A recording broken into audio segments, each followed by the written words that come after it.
প্রিয় শিক্ষার্থীরা, আসসালামু আলাইকুম। আশা করি তোমরা সবাই ভালো আছো। আমাদের আজকের আলোচনার বিষয় হচ্ছে কৃষি অর্থনীতির পরিধি ও বিষয়বস্তু। এই বিষয়টি আলোচনা করার আগে আমরা কৃষি অর্থনীতি বলতে কী বুঝি সেটা আগে একটু আলোচনা করতে চাই। মূলত কৃষি অর্থনীতি বলতে আমরা অর্থনীতির সেই শাখাকে বুঝি যেখানে কৃষি সম্পর্কিত কার্যকলাপ নিয়ে আলোচনা করা হয়। তোমরা জানো যে কৃষি শব্দটি উৎপাদন, বাছাইকরণ, বাজারজাতকরণ, শস্য বন্টন, গুদামজাতকরণ ইত্যাদি বিভিন্ন কার্যাবলীর সাথে সম্পর্কিত। সুতরাং আমরা যদি কৃষিকে অর্থনীতির সাথে যোগ করে বলতে চাই তাহলে বলবো যে অর্থনীতি যে শাখা কৃষি উৎপাদন, বাজারজাতকরণ, কৃষি পণ্যের চাহিদা ও যোগান, কৃষি ঋণ, কৃষি সমস্যা এবং কৃষি ব্যবস্থাপনা নিয়ে অধ্যয়ন করে তাকে কৃষি অর্থনীতি বলে। অথবা এক কথায় আমরা বলতে পারি কৃষির সাথে সম্পর্কিত অর্থনৈতিক সব ধরনের কর্মকাণ্ডের ফলদায়ক কার্যাবলীকে কৃষি অর্থনীতি বলা হয়। কৃষি অর্থনীতি সম্পর্কে বিভিন্ন অর্থনীতিবিদ বিভিন্ন সময়ে বিভিন্ন সংজ্ঞা প্রদান করেছেন। আমি তোমাদের সাথে কয়েকটি আলোচনা করছি। যেমন R.L. কোহেন তার বিখ্যাত গ্রন্থ দ্য ইকোনমিক্স অফ এগ্রিকালচারে বলেন, কৃষি হলো ভূমি চাষাবাদ সম্পর্কিত শিল্প ও বিজ্ঞান। Professor L.C. গ্রে তার বিখ্যাত গ্রন্থ ইন্ট্রোডাকশন টু এগ্রিকালচার ইকোনমিক্স বলেন, কৃষি অর্থনীতি হলো এমন একটি বিজ্ঞান যা কৃষি খাতে অর্থনীতির বিভিন্ন নীতি ও পদ্ধতি প্রয়োগ করা হয়ে থাকে।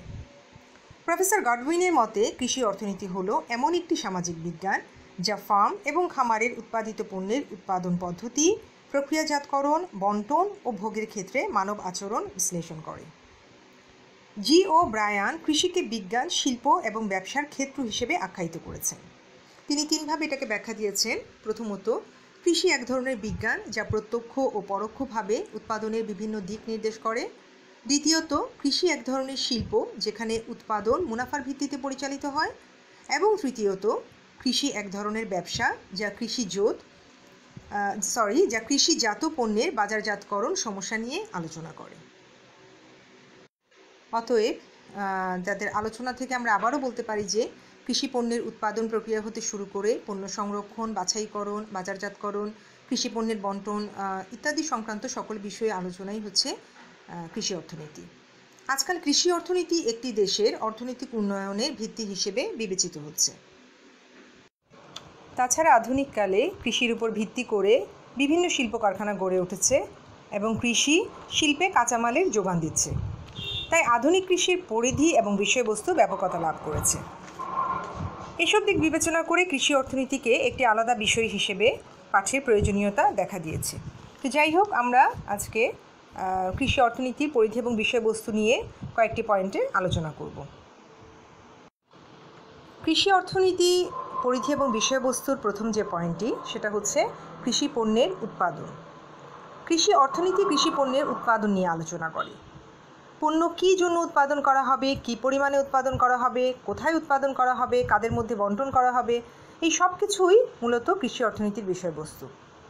আবার উৎপাদন ক্ষেত্রে তোমরা জানো যে বিভিন্ন উৎপাদনের 4টি উপকরণ রয়েছে: ভূমি, শ্রম, মূলধন, সংগঠন।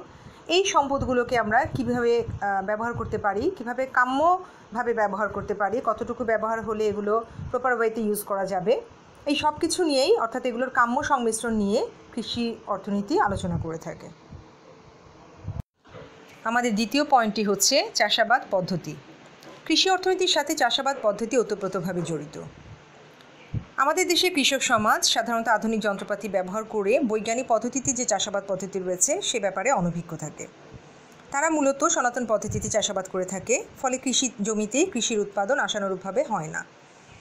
কিভাবে বৈজ্ঞানিক পদ্ধতিতে চাষাবাদ করে বেশি ফসল উৎপাদন করা যায় বা কিভাবে এটার বিভিন্ন উন্নত যন্ত্রপাতি কৃষিক্ষেত্রে ব্যবহার করা যায়, সেই সব বিষয় নিয়ে কৃষি অর্থনীতি আলোচনা করে থাকে।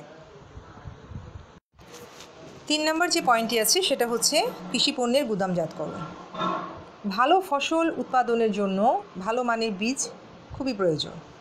অন্যদিকে আমরা যখন ফসল উৎপাদন করি তখন সকল ফসল আমরা কিন্তু একসাথে ভোগ করি না, আমরা বছরব্যাপী রেখে দিই এবং বছরব্যাপী সেটা ভোগ করার চেষ্টা করে থাকি। এই দুটো কাজের জন্য আমাদেরকে যেটা করতে হয় সেটা হচ্ছে বীজ এবং ফসলকে সংরক্ষণের জন্য গুদামজাতকরণ করতে হয়। এখন এই গুদামজাতকরণ যদি উপযুক্ত পর্যায়ে না হয় তাহলে কিন্তু ভালোভাবে সেই গুদামজাতকরণের ফলাফলটা আমরা পেতে পারবো না। উপযুক্ত সংরক্ষণ ব্যবস্থার অভাবে বাংলাদেশে বিভিন্ন ক্ষেত্রেই কৃষি উৎপাদন ব্যাহত হয়ে থাকে। তাহলে কিভাবে আমরা ভালোভাবে গুদামজাতকরণ করতে পারবো সেই বিষয়টা নিয়ে কৃষি অর্থনীতি আলোচনা করে থাকে। পরবর্তীতে আছে কৃষি পণ্যের বাজারজাতকরণ।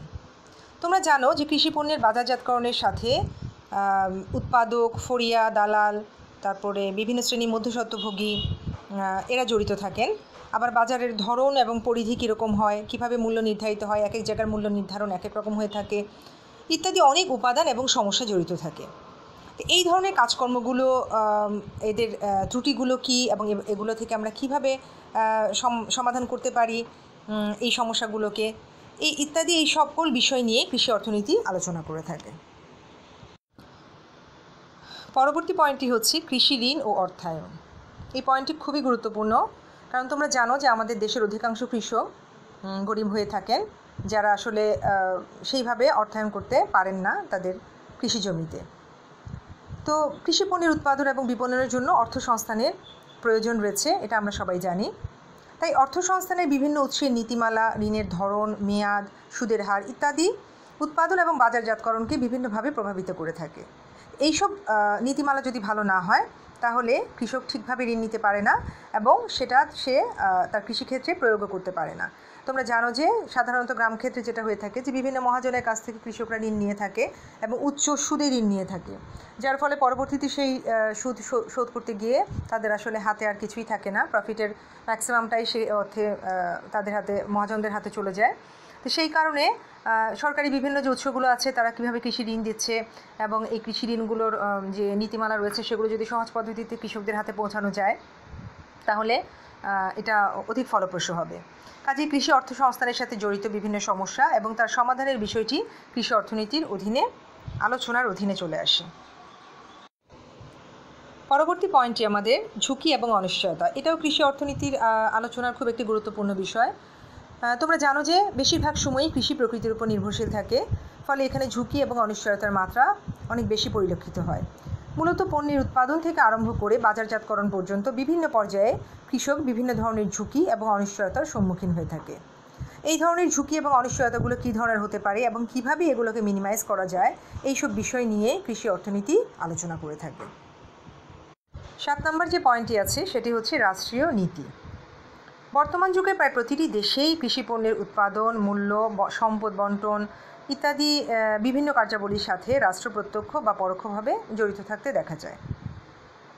এক্ষেত্রে সরকারি নীতি আসলে খুবই গুরুত্বপূর্ণ। সরকারি নীতিগুলো কেমন হবে, এগুলো কৃষক বান্ধব হবে কি না বা কৃষকদের আদৌ কোনো উপকারে আসবে কি না, এই ধরনের নীতি কতটুকু কার্যকর হবে, এগুলোর যে বিশ্লেষণ বা সম্ভাব্য সরকারি নীতি কী হওয়া উচিত যদি ঠিক না থাকে, তো এই বিষয়গুলো নিয়ে আসলে কৃষি অর্থনীতি আলোচনা করে থাকে। 8 নম্বর পয়েন্টটি হচ্ছে ভূমিস্বত্ব এবং ভূমি সংস্কার। মূলত ভূমির উপর যে কৃষকের মালিকানা সেটাকে আমরা ভূমিস্বত্ব ব্যবস্থা বলে থাকি, আর অন্যদিকে ভূমি ব্যবহার সংক্রান্ত যেসব আইনকানুন রয়েছে সেগুলোই হচ্ছে ভূমি সংস্কার।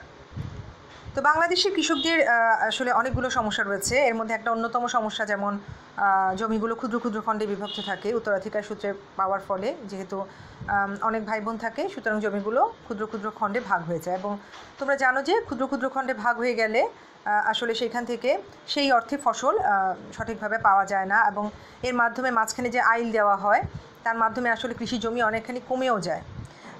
এর বাইরেও আরও অনেক সমস্যা রয়েছে যেগুলো ভূমি সংস্কার আইনের আওতায় পড়ে থাকে। তো এই যে সমস্যাগুলো, এগুলো কিভাবে সমাধান করা যায়, এই বা কৃষকের যে মালিকানা সত্ত্ব রয়েছে, অনেক কৃষক রয়েছে যাদের মালিকানা সত্ত্ব নেই, আছে বর্গা চাষি, বিভিন্ন ধরনের কৃষক রয়েছে। তো এদের যে সমস্যাগুলো, এই সমস্যা এবং ভূমি সংস্কার সমস্যা, এই সব কিছু নিয়েই কৃষি অর্থনীতি আলোচনা করে থাকে। 9 নম্বর যে পয়েন্টটি রয়েছে সেটা হচ্ছে কৃষি মূলধনের যোগান। এটা মূলত আমাদের যে 5 নম্বর পয়েন্ট কৃষি ঋণ এবং অর্থায়ন, এটার সাথে অনেকটা রিলেটেড। আমরা জানি যে কৃষকদের আয় কম, আর আয় কম হলে সঞ্চয়ও কম হয়, আবার সঞ্চয় কম হলে বিনিয়োগ কম হয়, এটা একটা সাইকেল। তো বিনিয়োগ যদি কম হয় তাহলে স্বাভাবিকভাবেই সে মূলধন নিয়োগ করতে পারে না, পর্যাপ্ত মূলধনের অভাবে আবার কৃষকরা কৃষি পদ্ধতি আধুনিকরণ করতে পারে না।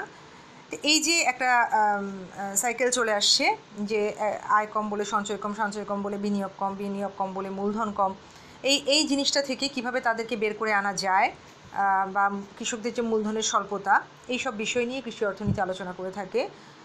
আমি তোমাদেরকে 5 নম্বর পয়েন্টের সাথে রিলেটেড এই কারণে বলছি যে এই ক্ষেত্রে আসলে এই সমস্যা সমাধানের জন্য কৃষি ঋণ এবং অর্থায়ন গুরুত্বপূর্ণ ভূমিকা পালন করে। যে কৃষকদেরকে বাইরে থেকে যদি পর্যাপ্ত ঋণ দেওয়া যায় এবং অর্থায়ন করা যায়, তাহলে এই সমস্যার সমাধান সম্ভব হয়। তো যাই হোক, কীভাবে সমস্যার সমাধান করা যায় বা সমস্যাগুলো কোন কোন জায়গায় রয়েছে, এই সব কিছু হচ্ছে কৃষি অর্থনীতি আলোচনার বিষয়। 10 নম্বর পয়েন্টটি হচ্ছে উফশী বীজ, সার ও কীটনাশকের ব্যবহার। মূলত উন্নত বীজ, সার ও কীটনাশক আধুনিক কৃষির ধারক এবং বাহক।